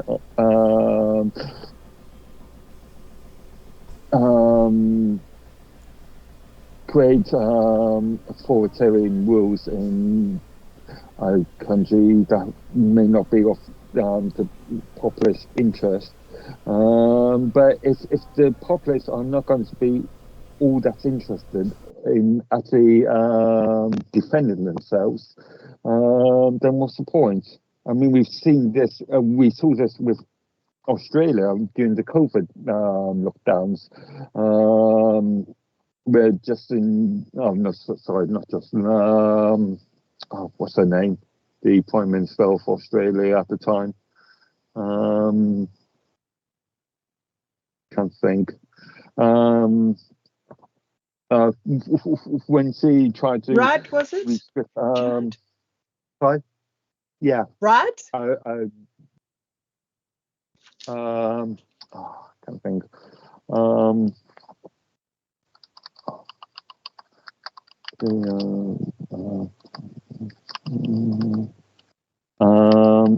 Anyway, but yeah. Morrison? No, that was the old one. Sorry. No, it was Morrison. No. Ardenne. Oh, that was Australia. That wasn't Australia. That's New Zealand. That was New Zealand. Jacinda Ardern. Sorry. Yeah. Okay. Yeah. And the populace, in the whole, just went with the idea of the restrictions of free press. We've seen that in Canada at the moment.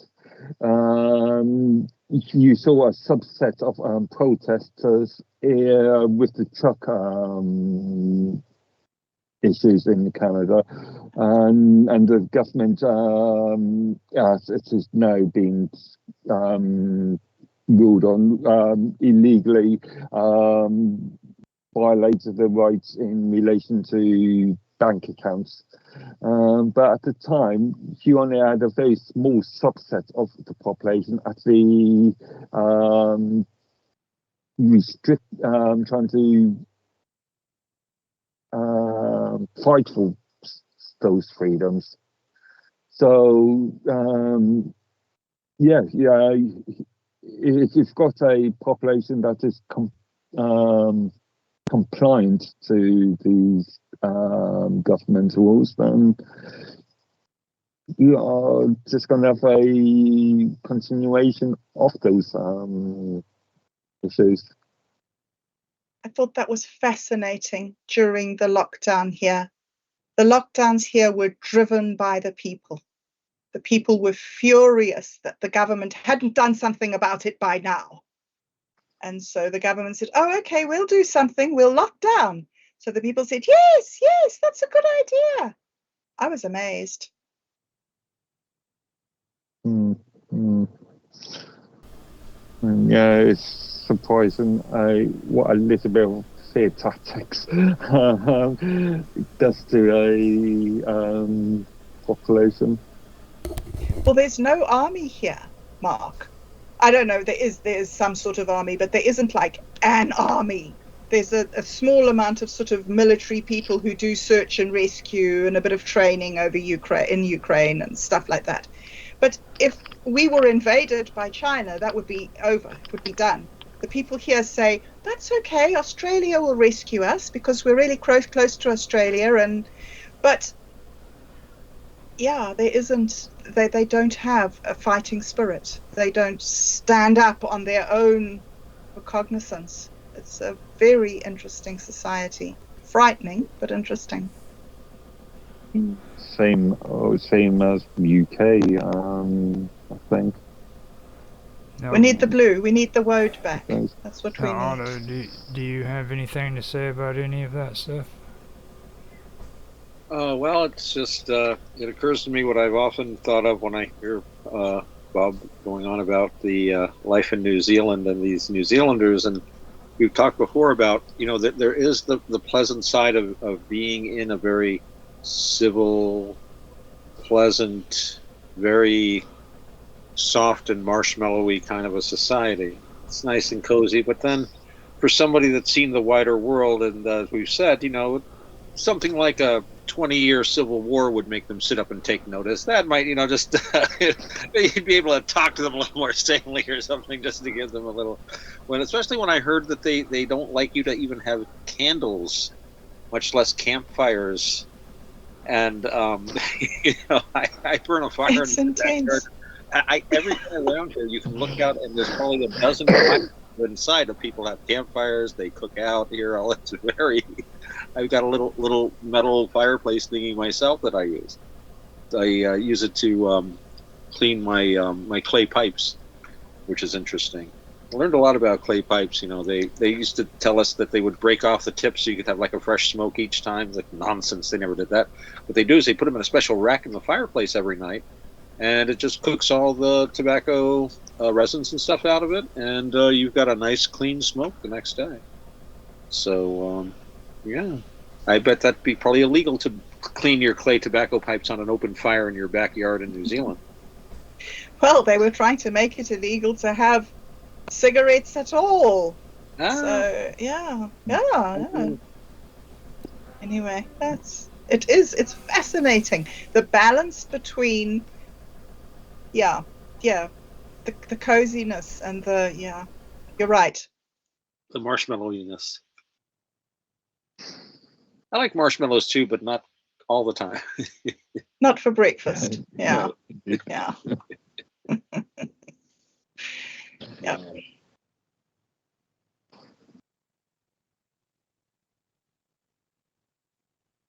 Roger, have you got any talking points?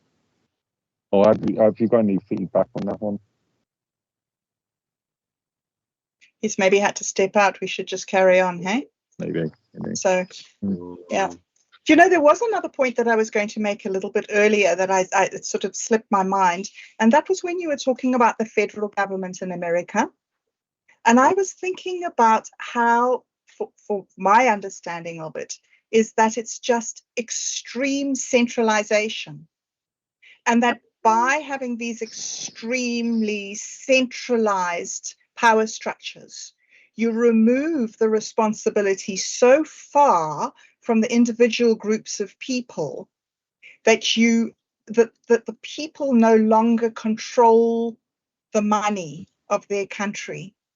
And this is where the taxes become rampant. Well, and I was thinking that's another one of my arguments towards decentralization, is make communities more responsible for what's going on and have government do your admin for you.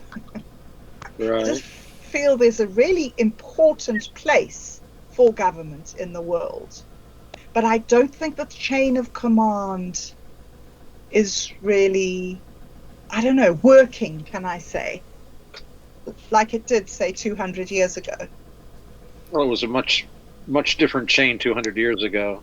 Letters by post, people sitting considering replies, people literate, thoughtful about government, taking it seriously. They'd read their Aristotle, they'd studied the classics. They built a wonderful neoclassical little city in Washington, D.C., so they could all pretend they were Romans and Greeks. But yeah, no, it's interesting that you've got those models that they were using of the classical world, but the federal government, the centralization part of it revolves around money. And I've never really thought about this before, but it's like I was saying before, my main contact as an individual person living in the U.S. with the federal government is that they take money out of my paycheck and I pay Social Security taxes. Other than that, the federal government really can't do much of anything. I'm just thinking about, what could the federal government do in New York State? Nothing, really. It's all state jurisdiction. The federal government is just like this big kind of framework. It's very big and impressive looking, and of course it's what the United States used to deal with outside governments. But really it is 50 little countries, and I'm realizing that more. I mean, yeah, the feds can do specific things, but I've been thinking about it, and it's like I don't have any interaction with the federal government aside from things like taxes, all my licensing, anything to do with law or they deliver your mail, medical regulations, health regulations. Otto. It's all state by state, which do you hear me, Otto? and at least, yeah. So it is centralized in the sense of money, and that's really what the federal. And then they use that money to reward and punish the states. That's how they got the seatbelt laws passed. They could not, issue create a seatbelt law, but they could bribe and threaten every state. So I guess that's really the power that I see that the Fed has, is that, and its control of interstate commerce. And it's psychological, isn't it? They're so high above you that you can't challenge them, so they can get your money. You don't even get to see them. Okay, that's the thing about it. That's what Otto's getting at. Like you don't even exist in their world. You know what I mean? It's good to say that they don't have anything to do with my world, but look at it at the other end. We have nothing to do with them either. Yeah. They're all up in Washington, D.C. They live their own little life. They don't even have to contend with us. Mm. You know? Okay. And there is an argument. No, go ahead. Sorry. There is so as we pointed out earlier, there is an argument for decentralization, or actually I won't call it decentralization, I'll call it localism. But as we've to use my example of Scotland and the power and more power going to Hollywood, again, other areas of Scotland are being ignored. So there needs to be a consideration of a much more localized, maybe city, maybe even town sort of based localization. I mean, what is good for, let's say, Hollywood is not good for, may not be good for the eyes of Sky, and vice versa.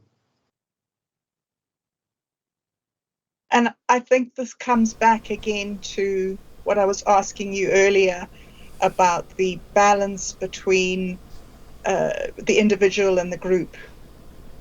I think part of my question about that is sort of, how big should the group be? Mm. Mm. Because I like that word localism. That's a brilliant concept. Now we I have. mean, there is an old. Sorry, just one bit. There is the old concept that a group should not be any more than 150 people. Good luck with Yeah. that. But obviously that's not practical these Yeah. days. But yeah. No, we've come up on the 2 hour thing with the recordings. It's actually 2:11 with the stream. So today was a very interesting stream, and I think we need to stop it there so that we can come back later because you guys brought up some good stuff. And keep what you was talking about today in mind, and if you want to, we can finish this off again later on because there was a couple things that we still have to go on, and this is actually about England too. You know that's how strange it is because it just we were talking about England and the build up to the Labour Party, and all of this came from that. That's the most amazing part about it. So keep that in mind. You know what I mean? That's how much influence the Labour Yeah. Party had on all of us. You know, just think about that. Just the conversation just intuitively led in that direction. You know, so I think that's really the most important part of it. So before we go, you guys have anything you want to say to people out there, like how cool you are? Or I think they already know. I mean, that's the reason. Well, yeah, I would like to thank you, Roger, for putting this on and for making this possible because, yes, it is a fantastic discussion. And yeah, so yeah, thanks to you for being such a very charming and elegant host. It's a pleasure to come here and chat with you guys. So So that's my thanks. that's what I love about New Zealand. Every time she says you're so lovely, I'm like, dude, I start blushing. I do. I blush. Like, there's nothing better than Bob Dub saying, "You're so lovely, Roger." Oh, Roger. Oh, you have a recording of it now, Roger. You can play it to yourself.